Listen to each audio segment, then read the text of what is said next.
So, hello Hazik, once again a very good morning to you.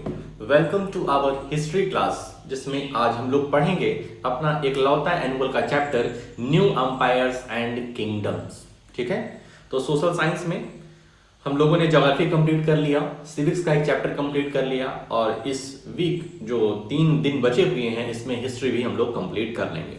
ठीक है, तो school से जो हम लोग थोड़ा सा पीछे चल रहे थे तो बहुत तेजी से हमको कवर करेंगे और लीड बना देंगे। ठीक है, चिंता ना करो, बस साथ दिए रहना तुम। ठीक, जो काम दे उसको करते रहना और एकदम ढंग से कंसंट्रेट होकर के वीडियो देखना। चलते हैं अपने चैप्टर की तरफ और देखते हैं यहाँ पर आज हमें कौन कौन से टॉपिक को कवर करना है। Chapter number 9, new empires and kingdoms, जिसमें आज हम लोग को कवर करना है मेनली 4 टॉपिक। पहला है prashastis and what they tell us. हम लोग जानेंगे कि प्रशस्ति क्या होती है, प्रशस्ति किस चीज का नाम है और वो क्या चीज बताते हैं। दूसरा हम पढ़ेंगे समुद्रगुप्त की प्रशस्ति, समुद्रगुप्त की प्रशस्ति। तीसरा पढ़ेंगे जीनियोलॉजीज, तीसरा क्या पढ़ेंगे, जीनियोलॉजीज। और चौथा पढ़ेंगे हर्षवर्धन एंड हर्ष चरित्र के बारे में। हर्षवर्धन और हर्ष चरित्र के बारे में हम लोग पढ़ेंगे, हर्षवर्धन हर्ष चरित्र। तो ये अपने 4 टॉपिक्स आज के होने वाले हैं। फुल कंसंट्रेशन के साथ भाई साहब वीडियो देखनी है और सब कुछ समझते हुए चलना है। ठीक है, आ जाते हैं अपनी एनसीईआरटी पर। New empires and kingdoms. Arvind plays a king.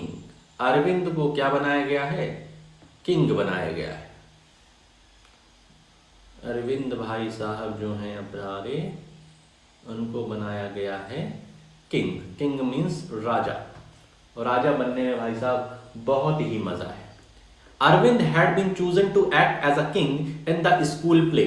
He had expected to march solemnly in splendid robes, to twirl his moustaches and wield the silver paper-wrapped sword with gusto. भाई साहब बात ऐसी हुई कि अरविंद को अपनी स्कूल में एक प्ले करना था, एक नाटक करना था किंग के रूप में, उसे किंग बनाया गया। तो भाई साहब वो किस तरीके से प्ले करता है, तो वो इमेजिन कर रहा है कि भाई साहब हम क्या करेंगे, हम अकेले जाते रहेंगे, हमारे पीछे एक सेना होगी और हम अपनी माउस्टैच को ट्विर्ल करेंगे। माउस्टैच है नहीं भाई साहब के, तो इसके माउस्टैच इस तरीके से बना देते हैं हम लोग। ठीक है, तो माउस्टैच क्या करेंगे, ट्विर्ल कर लेंगे, थोड़ा सा घुमा देंगे और फिर अपनी सिल्वर रैप्ड सॉर्ड को निकालेंगे स्टाइल के साथ। ये इमेजिन कर रहे हैं। Imagine his surprise when he was told he would also have to sit and play a veena and recite poetry, a musician king. और तो और उसे ये कहा गया कि तुम्हें बैठ करके वहां पे वीणा को प्ले करना है। वीणा तुम्हें दी जाएगी। वीणा एक वाद्य यंत्र होता है, म्यूजिक सिस्टम होता है जिसको तुम्हें बजाना है और एक पोएट्री को रिसाइट करना है। तो भाई साहब खुश ही हो गया होगा, देखो कितना खुश है, एक दांत इसके नहीं है तब भी इतना खुश है। अब ये म्यूजिशियन किंग कौन था जिसका रोल इसे प्ले करना था, who was that, he wondered. ये थोड़ा सा सोचता है, थोड़ा सा दिमाग पर जोर डालता है कि आखिर वो कौन थे जिसका हमें यहाँ पर रोल प्ले करना है। Prashastis and what they tell us. अब आज का अपना पहला टॉपिक बहुत ही ध्यान समझना है क्योंकि इससे रिलेटेड टेस्ट लेंगे संडे को, तो सब कुछ बता सकूं। प्रशस्ति क्या होती है और वो हमें क्या बताती है। Arvind was suppose to be acting as Samudragupta. Samudragupta नाम के राजा की इन्हें क्या करनी थी, रोल प्ले करना था अरविंद को। A famous ruler of dynasty known as the Guptas. Gupta वंश के, गुप्त वंश के समुद्रगुप्त एक बहुत ही अच्छे राजा हुए, बहुत ही fighter. We know about Samudragupta from a long inscription inscribed on the Ashokan pillar at Allahabad. Allahabad में एक अशोकन पिलर है, अशोक का पिलर है, वहां पर ये समुद्रगुप्त के बारे में इंस्क्रिप्शन लिखी हुई है, वही अशोका के पिलर में।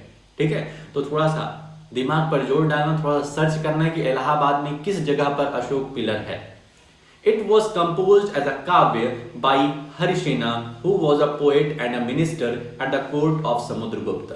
और जो ये गाने जा रहे हैं जो ये वाद्य यंत्र पर, वीणा पर गाने जा रहे हैं समुद्रगुप्त, ये किसने कंपोज किया है? तो हरिसेन ने कंपोज किया है, जो कि समुद्रगुप्त के एक मिनिस्टर थे। इनके कोर्ट के, इनके दरबार के एक मिनिस्टर थे, एक मंत्री हुआ करते थे और बहुत ही अच्छी कविता लिखा करते थे। This inscription is of a special kind known as prashasti, a Sanskrit word meaning in praise of. जो ये सब लिखा हुआ है ना अशोकन पिलर पर, यही सब क्या है? प्रशस्ति है। प्रशस्ति मीन्स राजा की प्रेज में, राजा को खुश करने के लिए कुछ चीजों को गाना, राजा के खुश करने के लिए कुछ चीज उनकी बड़ाई कर देना, तो यही क्या है? प्रशस्ति। While प्रशस्तिस were composed for some of rulers you read about in chapter 8, such as Gautami Putra, Sri Satkarni, they became far more important from the time of Guptas। कह रहे हैं चैप्टर नंबर 8 में, चैप्टर नंबर 9 है अपना, chapter number 8 में तो गौतमी पुत्र और श्री सतकर्णी नाम के राजा की भी प्रशस्ति पढ़े होंगे। प्रशस्ति मतलब उनकी बड़ाई, उनको बढ़ा चढ़ा कर कह देना। तो मिनिस्टर क्या होते थे? जो मिनिस्टर इस तरीके से बोलते थे, राजा उन पर खुश हो जाया करते थे। ठीक है, तो उनको फिर नवाजते थे अच्छे अच्छे गिफ्ट के साथ कि तुम भाई साहब बहुत ही अच्छे मिनिस्टर हो, तुम हमारी इतनी बड़ाई करते हो, मैं थोड़ा सा काम करता हूं तुम उसको इतना बढ़ा चढ़ा कहते हो। तो अपने गले का हार उठा करके दे देते थे। ऐसे ऐसे प्रशस्तियां लोग लिखते थे। अब समुद्रगुप्त की जो प्रशस्ति है उसके बारे में यहां हमें देखना है।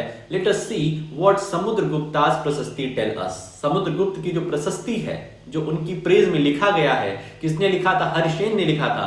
तो क्या है देखते हैं। The poet praise the king in glowing terms. उनको बढ़ा चढ़ा करके एकदम ग्लो कर दे रहे हैं उनके काम को। एज अ वॉरियर, उनको एक वॉरियर बताया जा रहा है, एक योद्धा बताया जा रहा है।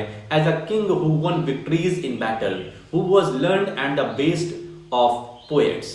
कह रहे हैं कि ऐसे राजा हुए कि जो कि योद्धा थे, जो कि कई सारी लड़ाइयों को जीते, उनके राज्य में अच्छे अच्छे उनके पोएट्स थे। He is also described as equal to the gods. और हरिसेन अपनी प्रशस्ति में लिखते हैं कि उनको गॉड की तरीके से माना जाता था उनके राज्य में। द प्रशस्ति was compose in very long sentences, here is a part of one sentence. तो जो प्रशस्ति लिखे थे वो बहुत ही लंबी चौड़ी थी, लंबे लंबे सेंटेंस थे। कुछ प्रशस्ति यहां पर लिखा हुआ है। Samudragupta the warrior, whose body was most charming, being covered with the plenteous beauty of the marks of hundreds of scars caused by battle axes, arrows, spikes, spears, barbed darts, swords, iron clubs, javelins, barbed arrows, long arrows and many other weapons। कह रहे हैं समुद्रगुप्त एक warrior था जिसकी body बहुत ही charming थी, ठीक है, एकदम जिम वाली बॉडी थी। और उसकी जो बॉडी थी पूरी तरीके से कवर किससे थी? हंड्रेड्स ऑफ स्कार्स, मतलब उस पर बहुत सारे वुंड थे, बहुत सारे क्या थे? वुंड थे, बहुत सारे मतलब घाव थे, जो कि किससे हुए थे? जब वो युद्ध करते थे तो उनके ऊपर कोई तीर छोड़ता था, कोई गदा मारता था, कोई जेवलिन, कोई स्पाइक्स, कई सारे के घाव उनके पूरी की पूरी बॉडी में, जो कि एकदम स्टाउट बॉडी थी, उस पर ये थे। तो यहां से जो हरिसेन है वो क्या शो करना चाहते हैं कि उनके जो राजा समुद्रगुप्त हुए गुप्ता डायनेस्टी के, वो बहुत ही वॉरियर किस्म के थे, बहुत ही लड़ाइयां उन्होंने लड़ी। If what does the description tell us about the king and also about the how king fought wars? तो बता दिया कि इस इंस्क्रिप्शन से, इस जो पोएट ये जो प्रशस्ति लिखे हैं उससे किंग का कौन सा कैरेक्टर शो होता है। If you look at map 7 page 87, इसी के नीचे पेज 87 पे तुम नोटिस करोगे an area shaded in green. Green India का मैप इसी के नीचे बना हुआ है, उसमें ग्रीन कलर से कुछ शेडेड पोर्शन है। You will also find a series of red dots along the east coast. East coast geography में अभी पढ़े थे हम लोग कि ईस्टर्न कोस्ट वेस्टर्न कोस्ट क्या होता है, तो ईस्ट कोस्ट में तुम रेड डॉट्स देख रहे होगे। And you will find areas marked in purple and blue as well, और उस मैप में तुम पर्पल कलर और ब्लू कलर भी देख रहे होगे। This map is based on the information provided in the prashasti. Prashasti में जो भी इंफॉर्मेशन थी इस मैप में शो हो रही है। क्या क्या देखो, Harisena described 4 different kind of rulers and tell us about Samudragupta's policies towards them. Harisena अपनी प्रशस्ति में 4 रूरल्स के बारे में डिस्कस कर रहे हैं और समुद्रगुप्त उनसे किस प्रकार का व्यवहार रखते थे, किस प्रकार की कूटनीति उनसे चलती थी, किस तरीके से अपने राज्य से और उनके राज्य से संबंध रखते थे, ये यहां पर दिख रहा है। ठीक है, 4 की बात किए ना, एक ग्रीन कलर की बात किए, एक तुम्हारा रेड डॉट्स की बात किए, क्या बात किए, एंड यू रेड डॉट्स की बात किए और पर्पल की बात किए और ब्लू की बात किए। तो ये डिस्क्राइब कर रहा है एरिया ऑफ 4 अदर रूलर्स और समुद्रगुप्त की उनके साथ किस तरीके से योजनाएं चलती थी, कैसा रिलेशन था, ये देखते हैं। The rules of Aryavarta, the rulers of Aryavarta. अब देखना है कि आर्यावर्त के जो रूलर्स थे उनके साथ समुद्रगुप्त की कैसे बैठती थी, बहुत इंपॉर्टेंट है भाई। The area shaded in green on the map. अब अपना मैप देखो, जहां पर ग्रीन कलर शेडेड है वहां पर आर्यावर्त का रूल चलता था। Here there were 9 rulers who were uprooted and their kingdoms were made a part of Samudragupta's empire। भाई साहब पहले ही पार्ट में इन्होंने तहस नहस कर दिया किसका, आर्यावर्त के रूलर्स का। वहां पे 9 रूलर्स थे जिसको समुद्रगुप्त ने अपरूट कर दिया और अपने एम्पायर में उसको मिला लिया। दूसरा, the rulers of Dakshinapatha. Here there were 12 rulers, some of whose capitals are marked with red dots on the map। Dakshinapatha जो ईस्ट कोस्ट में रेड डॉट्स तुमको दिए हुए हैं, उनको देखो तो यहाँ पर 12 रूलर्स थे। They surrendered to Samudragupta after being defeated and he then allowed them to rule again। तो समुद्रगुप्त जाते हैं, इनसे लड़ाई झगड़ा करते हैं, उनको डिफीट कर देते हैं। They surrendered to Samudragupta after being defeated and he then allowed them to rule again। तो समुद्रगुप्त क्या करते हैं, उनसे लड़ाई करते हैं, उनको हरा देते हैं, लेकिन दक्षिणापथ रूलर्स को देख करके थोड़ा सा दयावान हो जाते हैं और कहते हैं ऐसा है कि तुमको हरा तो दिया है हमने, तुम सरेंडर तो कर दिए हो, लेकिन ठीक है तुम वापस से जाओ, रूल कर लो, them to rule again। ठीक है, आर्यावर्त को ऐसा नहीं कहा था, दक्षिणापथ को ऐसा कहा। ठीक, कुछ डिफरेंस है, कुछ हो सकता है मौसी के लड़के लगते हैं। तीसरा, the inner circle of neighbouring states including Assam, west Bengal, Nepal and a number of ganasanghas, remember chapter 5, in the northwest marked in purple on the map, they brought tribute, followed his orders and attended his courts। बात करें जो purple colour से है, purple colour से है अपने map में, जिसमें असम, कोस्टल बंगाल, नेपाल है और भी कुछ अलग अलग मतलब एरियाज हैं। ये लोग क्या करते थे, किंग के लिए, समुद्रगुप्त के लिए ट्रिब्यूट लाते थे, कुछ न कुछ गिफ्ट्स बीच बीच में लाते रहते थे, उनके ऑर्डर्स को मानते थे और उनके कोर्ट को भी अटेंड करते थे। जब जब कोर्ट बुलाया जाता था उनको तो वो आते थे, मतलब पूरी तरीके से सरेंडर्ड ही थे। ठीक है। चौथा, the rulers of the outlying areas marked in the blue on the map, perhaps the descendants of the Kushanas and Shakas and the ruler of Sri Lanka who submitted to him and offered daughters in marriage। तो भाई साहब blue colour का जो area है map में हमारे है, इनको मान जाता है descendants of the Kushanas and शकास। Kushanas और शकास क्या है, जिस तरीके से गुप्ता डायनेस्टी के समुद्रगुप्त है, मतलब इनका एक वंश चला आया है, उसी तरीके से ऐसा माना जाता है कि ये जो ब्लू कलर का है यहां पर कुशानाज और शकाज का रूल चलता हुआ आया है। ठीक है, जिसमें श्रीलंका भी इन्वॉल्व है। ये क्या करते थे, ये रूलर को सबमिटेड थे, रूलर्स का कहना, जो समुद्रगुप्त है उनका कहना मानते थे और अपनी डॉटर्स को इनके यहां शादी के लिए दे देते थे। ठीक है, मैरिज के लिए अपनी डॉटर्स को, ये जो ब्लू कलर से है, ये ऑफर कर देते थे समुद्रगुप्त के यहां इनके डॉटर्स की शादियां हुआ करती थी।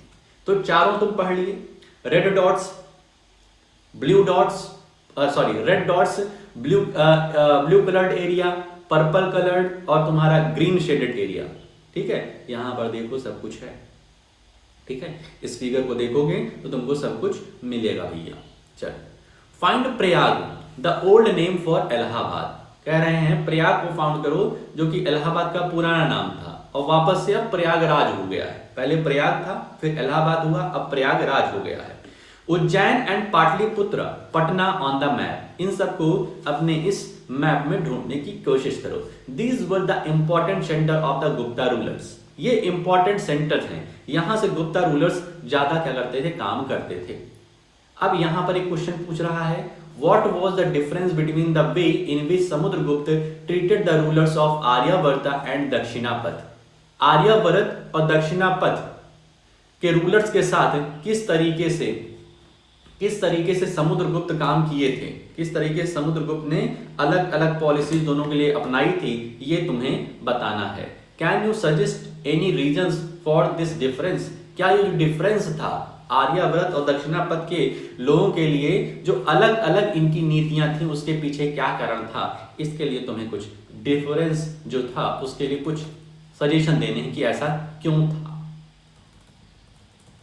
चलो भाई, अगला टॉपिक, अपना तीसरा topic, genealogies. Genealogies, most prashastis also mention the ancestors of the ruler. कुछ ऐसी प्रशस्तियां मिली जिसमें क्या लिखा हुआ था, उनके जो रूलर्स थे उस समय के, उनके एंसेस्टर के बारे में लिखा था, बाप दादाओं के बारे में लिखा था। This one mentions Samudragupta's great grandfather, father and mother. जो ये प्रशस्ति मिली, इसमें समुद्रगुप्त के ग्रेट ग्रैंडफादर, मतलब ग्रैंडफादर के भी जो पिताजी थे उनके बारे में, बाबा के बारे में, पिताजी के बारे में और माताजी के बारे में लिखा हुआ था। हिज मदर कुमारा देवी, अब समुद्रगुप्त की मां का क्या नाम था, कुमारा देवी, बिलोंग टू द लिच्छवी गना, लिच्छवी राज्य की थी। While his father Chandragupta was the first ruler of the Gupta dynasty, और उसके पिताजी जो थे चंद्रगुप्त, वो फर्स्ट रूलर थे गुप्ता डायनेस्टी के। To adopt the grand title of Maharaja Dhiraj, और इनको जो हमारे चंद्रगुप्त महाराज जी थे, समुद्रगुप्त के पिताजी, इनको क्या टाइटल मिला हुआ था, Maharaja Dhiraj, a title that Samudragupta also used. और चंद्रगुप्त के बाद ये टाइटल समुद्रगुप्त, उसका लड़का, यूज करने लगा, महाराजा धीराज का। ये टाइटल होता है, जैसे महात्मा गांधी का टाइटल है महात्मा या बापू, ठीक है। सुभाष चंद्र बोस का टाइटल है नेताजी, नेताजी सुभाष चंद्र बोस कहते हैं। भगत सिंह का है शहीद भगत सिंह, ठीक है, शहीद आजम, ठीक है। तो ये सब टाइटल होते हैं। His great grandfather and grandfather are mentioned simply as महाराजास, और जो समुद्रगुप्त के ग्रैंडफादर थे और ग्रेट ग्रैंडफादर के पिताजी थे, उनको सिंपली महाराजा कहा जाता था। It seems as if the family gradually rose to importance, ऐसा दिख रहा है कि जिस तरीके से फैमिली बढ़ती गई, जनरेशन बढ़ता गया, वैसे ही इनकी जो इंपॉर्टेंस है बढ़ती गई, ठीक है। चंद्रगुप्त महाराजा धीराज थे, उसके बाद समुद्रगुप्त आया, वो इनके डायनेस्टी को, इनके जो एम्परर था, इनके जो राज्य थे उसको और बढ़ाया, और इंपॉर्टेंस इसका पूरे दुनिया में हुआ। Arrange the titles in order of importance, raja, maharaja dhiraj, maharaja. तो इसमें तुमको क्या करना है, 1 2 3, सबसे ज्यादा इंपॉर्टेंस किसकी होती है, फिर उससे नीचे, फिर उससे नीचे। तो देखोगे तो तुम्हें क्लियर हो गया होगा यदि इस चीज को समझे होगे जो ऊपर समझाया। Samudragupta in turn figures in the genealogies list of ancestor of later rulers of the dynasty such as his son Chandragupta II, ठीक है। तो समुद्रगुप्त, ये जो जीनियोलॉजीज है, जीनियोलॉजीज क्या है, एक प्रकार की प्रशस्ति है। इस प्रशस्ति में समुद्रगुप्त ने क्या किया, अपने बाद में आने वाले रूलर, मतलब अपने सन का नाम क्या रखा था, चंद्रगुप्त II। इसके पिताजी का नाम चंद्रगुप्त था और अपने लड़के का नाम चंद्रगुप्त II रख लिया। We know about him from inscriptions and coins. He led an expedition to Western India where he overcame the last of Sakas. According to later belief, his court was full of learned people. About some of them you will read in chapter 10. कह रहे हैं कि इसमें इसके लड़के Chandragupta II के बारे में भी है कि किस तरीके से इन्होंने, मतलब इनके जो कहानियां हैं इनके बारे में है, क्वाइंस वगैरह में लिखा हुआ है, इनकी पिक्चर क्वाइंस में बनी हुई है, और ये और ऐसा माना जाता है, ऐसा कहानी हमें क्लास मतलब चैप्टर नंबर 10 में हम पढ़ेंगे कि इनका जो कोर्ट था चंद्रगुप्त सेकंड का, इसमें बहुत ही लर्नेड पीपल थे, बहुत ही पढ़े लिखे, बहुत ही ज्ञान वाले, बहुत ही बुद्धिमान इनके कोर्ट में बैठते थे, इनके जो मिनिस्टर्स थे। ठीक है, आज का अपना लास्ट टॉपिक हर्षवर्धना एंड हर्ष चरित्र। While we can learn about the Gupta rulers from their inscriptions and coins, we can find out about some kings from biographies. कह रहे हैं कि इंस्क्रिप्शन प्रशस्ति के कारण, प्रशस्ति से हम लोग गुप्ता रूलर्स जो समुद्रगुप्त हैं, चंद्रगुप्त हैं, इनकी बायोग्राफीज, इनके इंस्क्रिप्शन से हम लोग इनके बारे में जान पाए, क्वाइन से जान पाए। लेकिन कुछ ऐसे भी किंग्स रहे हैं जिनको हम उनकी बायोग्राफी से जान पाए। बायोग्राफी देखो दो चीज होती है, एक बायोग्राफी होती है, बायोग्राफी होती है जिसमें राजा के बारे में, मतलब ये कोई पर्सन है, मान लेते हो अमन है, अमन के बारे में यदि मान लो यहाँ चमन है, इसका नाम क्या है, चमन, CHAMAN। अमन के बारे में मतलब अमन की कहानी, अमन कब पैदा हुआ, अमन कब फर्स्ट क्लास में गया, अमन कब सेकंड क्लास में, अमन की शादी कब हुई, अमन की लड़ाई कब हुई, अमन कब मरा, ये सब चमन लिखते हैं। अमन के बारे में यदि चमन लिखते हैं तो ये होती है बायोग्राफी। और लेकिन अमन के बारे में अमन खुद लिखे कि मैं कब जन्म लिया, मेरी लड़ाई कब हुई, मेरी शादी कब हुई, मैं कब मरा, मैं कब जिया, मेरे लड़के कब हुए, ये सब क्या है, ये सब ऑटोबायोग्राफी में आएगा। जब अपनी कहानी आप खुद लिखते हैं तो वो ऑटोबायोग्राफी है, जब तुम्हारी कहानी कोई और लिखता है तो वो बायोग्राफी है। तो यहां पे कह रहे हैं कि कुछ किंग्स के बारे में हम लोग बायोग्राफी के माध्यम से जानें। Harshavardhana who ruled nearly 1400 years ago was one such ruler। ठीक है, इसमें चंद हर्षवर्धन की बात कर रहे हैं जो लगभग 1400 ईयर्स पहले रूल किए थे, मतलब 1400 ईयर्स तक रूल उनका चला था। नहीं, क्या कह रहा है, Harshvardhan who ruled nearly 1400 years ago was one such ruler। मतलब यहाँ हर्षवर्धन की बात कर रहे हैं। हर्षवर्धन एक रूलर हुए जो कि लगभग 1400 वर्ष पहले राजा हुआ करते थे। His court poet Ban Bhatt wrote his biography the Harshacharita in Sanskrit. और हर्ष चरित्र क्या है, बान भट्ट जो कि इनके दरबार में एक पोएट था, वो इनकी क्या लिखता है, बायोग्राफी लिखता है। वही बात कि ये मान लेते हैं ये क्या है, ये हर्षवर्धन है और ये कौन है, बान भट्ट हैं। तो बान भट्ट हर्षवर्धन के बारे में लिखते हैं तो इसको बायोग्राफी कहेंगे, इस कहानी को बायोग्राफी कहेंगे। और इसको क्या नाम दिया उन्होंने, हर्ष चरित्र नाम दिया। हर्ष चरित्र, हर्ष का चरित्र। This gives us the genealogy of Harsha and ends with his becoming king। इस genealogy में, इस प्रशस्ति में हर्ष के बारे में हमको जानने को मिला और हर्ष कब तक राजा रहे ये सब जानने को मिला। जुआन जैंग, about whom you read in chapter 8, also spent a lot of time at Harsha's court and left a detailed account of what he saw। जुआन जैंग जो थे ये भी चैप्टर 8 में जिसके बारे में तुम पढ़े होगे, यदि पढ़े होगे तब, तो चैप्टर 8 में जुआन जैंग थे जो कि बहुत दिन तक हर्षा के कोर्ट में थे और बहुत चीजें उनके बारे में लिखे हैं। तो उसको तुम पढ़ना तो समझ में आ जाएगा जुआन जैंग ने हर्षवर्धन के बारे में क्या बोला था। Harsha was not the eldest son of his father. भाई पहले ऐसा होता था कि राजा के बाद जो उसका बड़ा लड़का होता था वो राजा बन जाता था, लेकिन हर्षा अपने पिता का बड़ा लड़का नहीं था, तो राजा कैसे बन गया। But became king of Thanesar after both his father and Elder brother died. ये थनेसर का राजा तब बनता है जब इसके पिताजी और इसका बड़ा भाई दोनों लोग खत्म हो जाते हैं, तब ये राजा बनता है। His brother in law was ruler of Kannauj and he was killed by the ruler of Bengal. इसके ब्रदर इन लॉ मतलब इसके जीजा जी ना, जीजा जी या फिर साला शायद होता है, ब्रदर इन लॉ, ठीक है, जो कि कन्नौज के रूलर थे और वो किल्ड हो जाते हैं, वो मारे जाते हैं, बंगाल के रूलर्स थे। मतलब जो इनके साले साहब थे कन्नौज के रूलर थे और वो बंगाल के रूलर से मारे जाते हैं। Harsha took over the kingdom of Kannauj. Harsha took over the kingdom of Kannauj and then led an army against the ruler of Bengal. जैसे ही कन्नौज के रूलर को, जो कि इनका साला था, उसको बंगाल के रूलर मार देते हैं, तो ये तुरंत क्या करता है, ये हर्षा तुरंत पहुंच जाता है कन्नौज और वहां पे रूल करने लगता है। और उसके बाद भाई साहब इसके साले को मार दिया गया, तो अगर ये नहीं जाएंगे वहां पर, अपने घर को नहीं थामेंगे, तो वो लोग रूल करने लग जाएंगे बंगाल के। तो ये वहां पर पहुंच गया हर्षवर्धन, ठीक है।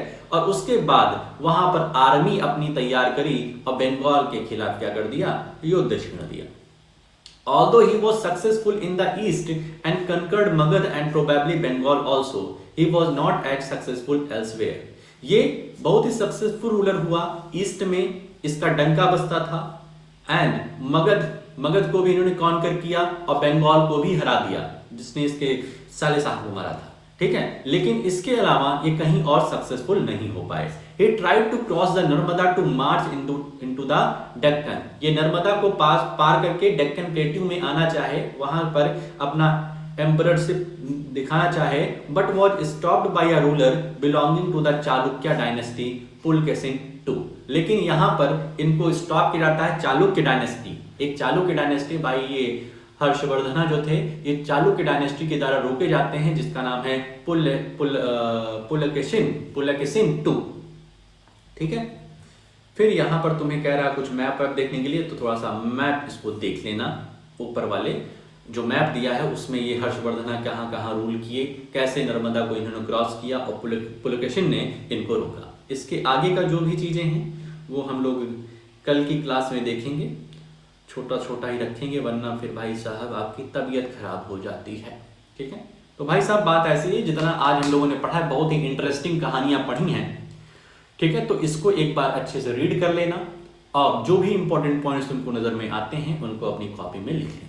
आई होप सबको समझ में आ गया हो। कोई दिक्कत बनती है तो शाम की क्लास में जरूर पूछ लो। आज के लिए अपने इस वीडियो में हम लोग इतना ही रखते हैं, मिलते हैं नेक्स्ट वीडियो में। ओके।